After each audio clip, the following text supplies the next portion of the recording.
Hello everyone and welcome to my channel, and today I'll be reading a multi-character listener by me. So let's get into it. Neuvillette.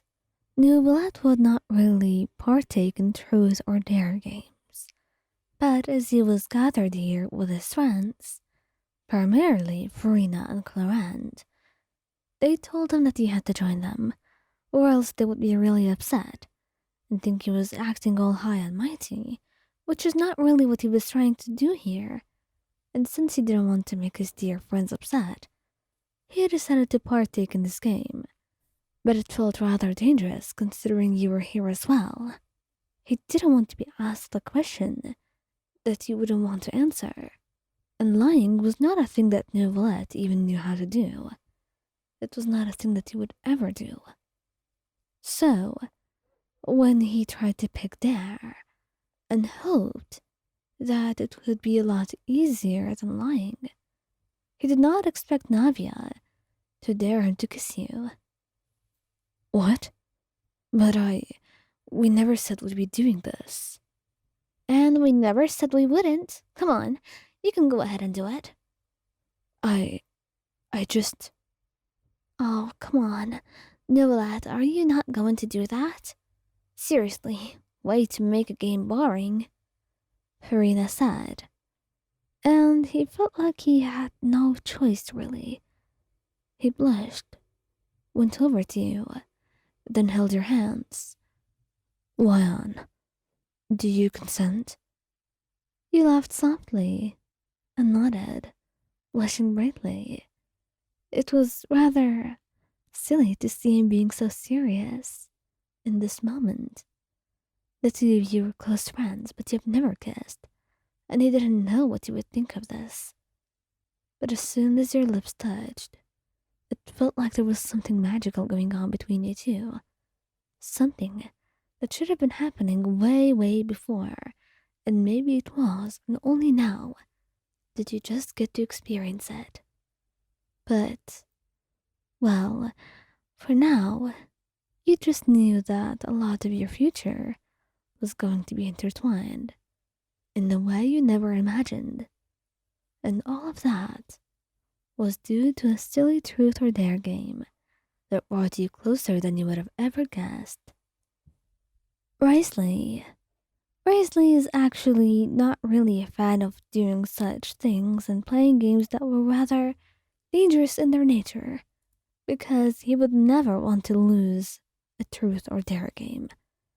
So, when he actually decided that he would be choosing all dare this round, well, Adrian thought it was pretty funny, because he surely was not prepared for the trap that she was setting. He liked to be daring, and to do things that were rather bold, in anything that he entered. And so, surely, he did not protect us, because otherwise he would not have chosen dare. I dare you to kiss Miss Wyan. I'm sure you can do that. Right, Duke Wriothesley? She said, looking at him oh so innocently, while he stared at her, his eyes wide. Just, what are you thinking, Seatween? Why are you saying this? I'm sure it'll be fine.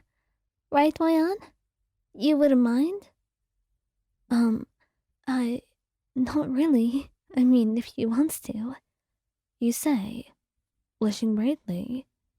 But Wriothesley smiles and goes over to you, kissing you sweetly. And then he feels like he just can't resist going in for more. And so he pulls you closer, kissing you once again. And Adrian sighs, shaking her head. Truly, did I have to set you two up for you to do this? I already knew that you were meant to be. You just had to keep on stalling, she said, leaving you to be, as she had other matters to attend to. Needless to say, her little intervention was something that the two of you were grateful for, and needed in a way that the two of you did not even realize. And now, you are more than grateful for her help. Lenny, you were playing with him and his siblings because the two of you did not often get to be with the other two as well. So when Fermine and Lynette were not really that busy, you decided that it would be a fun time to play a game such as this. And so, you were entirely clueless of what Lynette would do. And, well, Lynette has known about Lenny's crush for a long time. The two of you were rather close, but it was rather obvious how the two of you only had eyes for one another, especially when Lenny would not shut up about you to her. It was tiring, and she could actually tell that you liked him as well, and she could not take it with your pining, you two. So she had to do something, and that meant she would dare him to kiss you during this game. And you looked at her like he was betrayed, staring. Lynette, you just can't do this.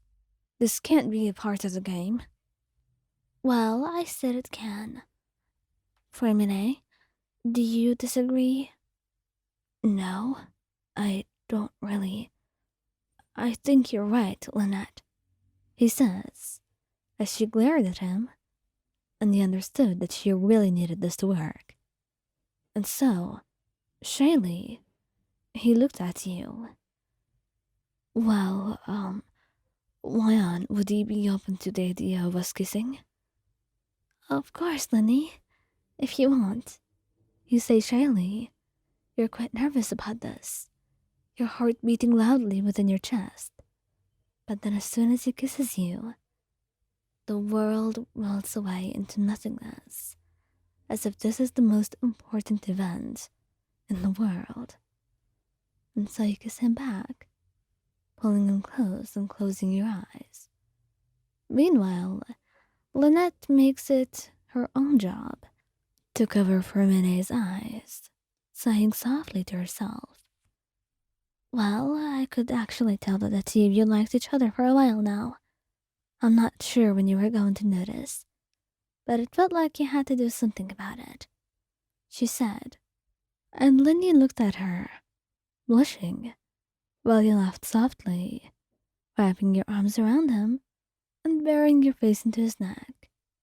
Needless to say, it was out in the open now. Lynette was more relieved that she wouldn't have to hear to any more of his rantings.